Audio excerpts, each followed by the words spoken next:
इमरान खान की मकबूलियत खत्म हो गई है या क्या हुआ? उसकी मकबूलियत नहीं खत्म हो सकती, आप उसे निकाल के देखें, आपको खुद पता चले। ये कहा जा रहा है कि जंग की वजह से इमरान खान पीछे चला गया, बाकी सारी आ गया। ऐसी कोई बात नहीं है, इमरान खान एक लीडर था, अच्छा लीडर था, इंशाल्लाह वो आएगा बात। उसकी मकबूलियत खत्म हो गई है कहा जा रहा नहीं नहीं ऐसी कोई बात नहीं। है। इमरान खान का दौर भी था, याद है? उस वक्त कोई बेहतर था, इन हालात से बेहतर थे? ये दुआ करो अल्लाह पाक इमरान खान को बाहर निकाल दे। इसके लिए आप लोगों के लिए तो अंदर गया है, उस पर क्या जुर्माना था, कोई ऐप था? हमारा ईमान कहता है ला इलाहा इल्लल्लाह मोहम्मद रसूलुल्लाह। इमरान खान बाहर आ गया। हाँ जी जी, अगर मर भी जाए तो उसके लिए तो हमें कोई दुख नहीं होगा। कहा जा रहा है कि इमरान खान जो जेल के अंदर पड़ा हुआ है उसकी मकबूलियत भी खत्म हो गई है, खान फारिग हो गया है।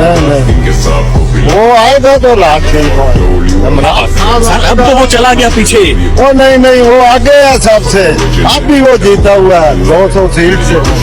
ये जाली को मदा 2 नंबर को मदा। इस बात पर आपको पता है आपके ऊपर केसेस हो सकते हैं? मैं कहता हूँ जेल भेज दे, कौन सा कोई मसला है? हम इधर भी टांगा उधर जेल भी काट लेंगे, कोई मसला नहीं। इमरान खान की मकबूलियत तो बढ़ गई है, किसने कहा काम मुझे? कहते नहीं है ना जुबान से कि दिल बेकरार है, नजरें बता रही हैं हम सबको इमरान खान से प्यार है। खान की मकबूलियत खान भूल गए आप लोग?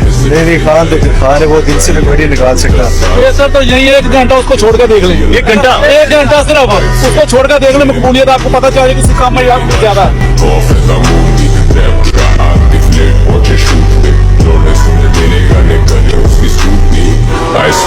अकेले तेरे हुड में आईना नहीं, सारे आएंगे ना झुंड में, मैं लड़ूं अपने आप से।